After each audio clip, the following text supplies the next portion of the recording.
हरे कृष्ण दोस्तों। आज कुछ बातें जो कृष्ण ने स्वयं कही, ये मैं आपके सामने प्रस्तुत करूंगा। अच्छे लोगों की परीक्षा कृष्ण बहुत लेते हैं, परंतु साथ नहीं छोड़ते। और बुरे लोगों को कृष्ण बहुत कुछ देते हैं, परंतु साथ नहीं देते। अगर आप उदाहरण देखें तो दुर्योधन को राज मिला, पर जब वो कृष्ण से उनका साथ मांगने गए, तब कृष्ण ने उनको साथ देने की जगह पे उनको नारायणी सेना दे दी। अर्जुन ने पूरा जीवन श्रम किया, जंगल में गए, वन में रहे, पर अंत में कृष्ण ने उनको साथ दिया और वो महाभारत का युद्ध जीत गए। जिंदगी में दो लोगों का होना बहुत जरूरी है। एक कृष्ण जो ना लड़े फिर भी जीत पक्की कर दी, और दूसरा कर्ण जो हार सामने हो फिर भी साथ ना छोड़े। इन्हें दोस्त ऐसे हो, कृष्ण जैसे और कर्ण जैसे। जहां पर कर्ण को पता था कि हार निश्चित है, परंतु फिर भी दोस्त का साथ नहीं छोड़ा। और कृष्ण को ये भी पता था कि जीत शायद से ना हो, फिर भी वो साथ खड़े रहे और उन्होंने सारी चीज़ें अपने हिसाब से करके जीत दिलाई। अंत में महाभारत में जो जीत हुई वो पांडवों की हुई, क्योंकि उनके साथ कृष्ण थे। कृष्ण कहते हैं, तू करता वही है जो तू चाहता है, पर होता वही है जो मैं चाहता हूँ। तू वही कर जो मैं चाहता हूँ, फिर होगा वही जो तू चाहता है। हम बहुत सारी चीज़ें खुद से निर्णय ले लेते हैं, दाएं बाएं देखते हैं, आगे पीछे देखते हैं, पर हम ऊपर नहीं देखते जहाँ पर कृष्ण विराजमान है। अगर हम उन्हें देखें तो हम वही करेंगे जो वो चाहते हैं, और फिर जो उसका फल जो मिलेगा वो मिलेगा वही जो हम चाहते हैं। श्री कृष्ण कहते हैं कि जन्म लेने वाले के लिए मृत्यु उतनी ही निश्चित है जितना कि मृत्यु होने वाले के लिए जन्म लेना। इसलिए जो अपरिहार्य है उस पर शोक मत करो, क्योंकि जो होना है वो तो होना ही है। उसे ना तुम रोक सके हो, ना ये संसार में कोई ताकत उसे रोक सकती है। कृष्ण कहते हैं, भरोसा अगर खुद पे रखो तो ताकत बन जाती है, और दूसरों पर रखो तो कमजोरी बन जाती है। आप कभी सही थे, इसे कोई याद नहीं रखता, लेकिन तुम कब गलत थे इसे सब लोग याद रखते हैं। जैसे अगर आपको कोई व्यवसाय चालू रखना है, तो अगर आपको वो आता है तभी वो व्यवसाय करिए। अगर आप लोगों पर अगर भरोसा करके अगर वो व्यवसाय चालू करते हैं, तो अगर उसने बीच में ही अगर छोड़ दिया या वो नहीं आ रहा है, तो ये तो आपकी कमजोरी हो गई है। और अब लोगों के लिए 99 अच्छी चीज़ें करिए, वो सब भूल जाएंगे।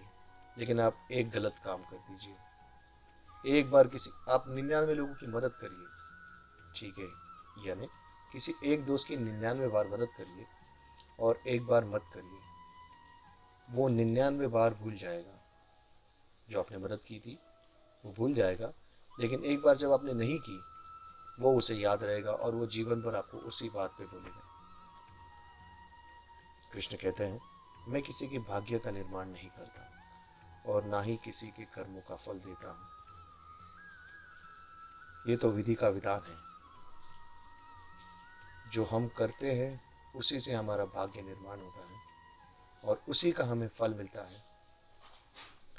मैंने एक बार मेरे पिताजी से पूछा था, पिताजी, हमने तो देखा नहीं हमारे किस्मत में क्या लिखा है, तो हमें कैसे मालूम कि क्या होने वाला है और क्या नहीं होने वाला है। तो मेरे पिताजी ने बहुत सिंपल बताया, मेरे बेटा, आपको हाथ इसलिए दिए गए हैं ताकि हाथों की लकीरें आप खुद बनाओ कि आगे आपका भविष्य कैसे होगा।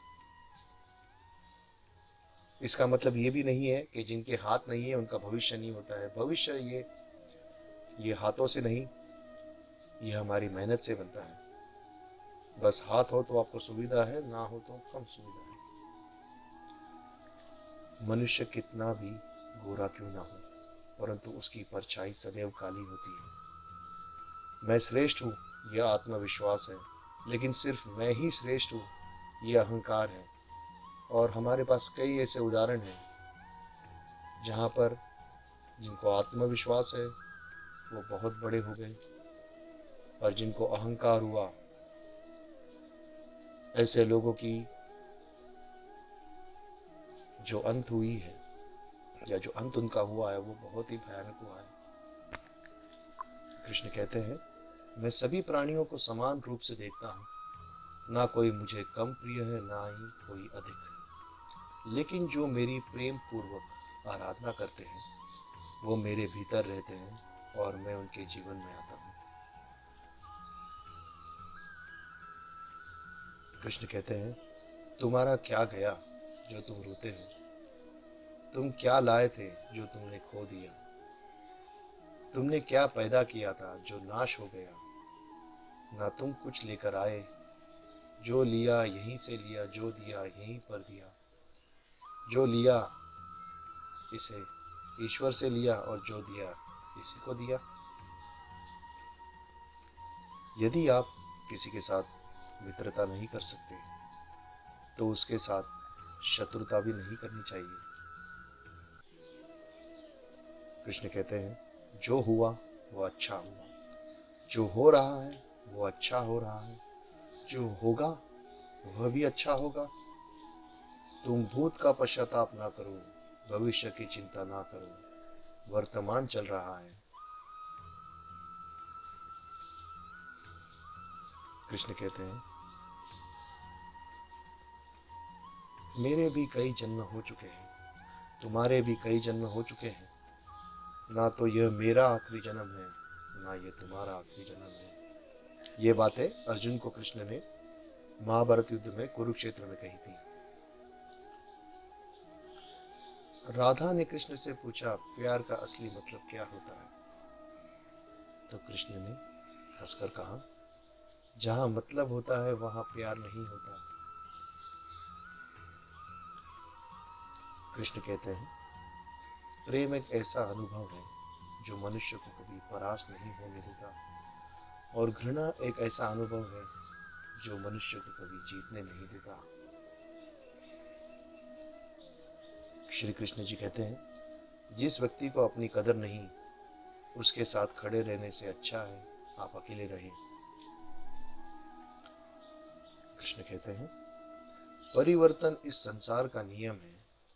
कल जो किसी और का था आज वो तुम्हारा है, एवं कल वो किसी और का होगा। जैसे आज हमने कोई चीज खरीदी, वो किसी और की थी। कल जब हम नहीं रहेंगे तो वो किसी और की हो जाएगी। जैसे दौलत, आपका मकान, ये आपने बनाया है, कल जब आप नहीं रहोगे तो ये आपके बच्चों की हो जाएगी। कृष्ण कहते हैं, प्यार और तकदीर कभी साथ नहीं चलते, क्योंकि जो तकदीर में होता है उनसे कभी प्यार नहीं होता, और जिसे हमें प्यार हो जाता है वो तकदीर में नहीं होता। इसका सबसे बड़ा उदाहरण जो है वो राधा और कृष्ण का है। कृष्ण को जिसे प्यार हुआ वो उसके तकदीर में नहीं थी। अंत में राधा और कृष्ण मिले। कृष्ण कहते हैं, मनुष्यों को जीवन में श्रेष्ठ बनने का प्रयास अवश्य करना चाहिए, परंतु जीवन में हमेशा उत्तम ही रहना चाहिए।